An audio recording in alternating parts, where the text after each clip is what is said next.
Well, candidate for governor Xavier Becerra is laying out his vision for California tonight. Affordability and housing are top priorities. ABC 10 State Matters political reporter Jenny Huh is here now with more. In one of his first media gaggles since the June primary election, Becerra addressed a wide range of topics from health care to housing affordability and artificial intelligence. In his first media availability since June 9th, Xavier Becerra touched on some of his plans for the Golden State. One of his biggest priorities seems to be affordability. His biggest proposal, Power Hour, a way to give Californians, depending on income and household size, up to 2 hours of free electricity midday daily. How do I pay for that?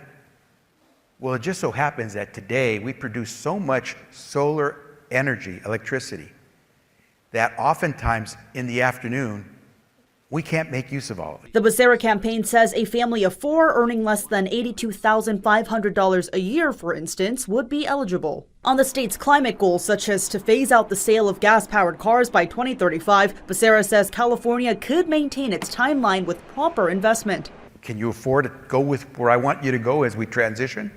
And if they tell me, gotta slow down a little bit, I will slow down. Another point on affordability, health care amid cuts in federal funding. Becerra has expressed support for a fair share plan, ways in which large employers would contribute to the taxpayer-funded Medi-Cal program should their employees not be paid enough for health care. If you're not paying enough for your workers, then maybe that means we have to raise taxes on some of these companies. Again, bigger companies. On housing, Becerra declined to say a specific goal, noting he doesn't want to disappoint anyone. I could have said 2 million, I could have said 5 million. What I was saying is, it's gonna be something that's realistic. Whatever it will be more realistic. Becerra says if California streamlines the permitting and construction process, it can double its current building rate.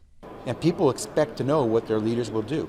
I want to give them something real that they can grasp. So the next time I say I'm going to try to do something, they'll say Becerra can do it. At an event on Tuesday, Becerra was asked about Republican opponent Steve Hilton's key point, whether nearly 20 years of Democratic rule is to blame for the challenges California faces. I'm going to have to work with everyone, whether they've got a D or an R behind their name. So at the end of the day, stop complaining. Show us what you're going to do. And of course, the big question, what will a debate or debates between Becerra and Hilton look like?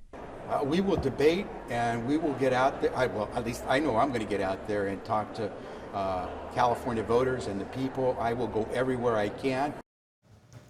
And on artificial intelligence, Becerra says he wants to retain that technology and innovation in state while protecting children and jobs, like perhaps by giving the public shares in AI companies, an idea Newsom has supported. Chris. Okay, Jenny, thank you.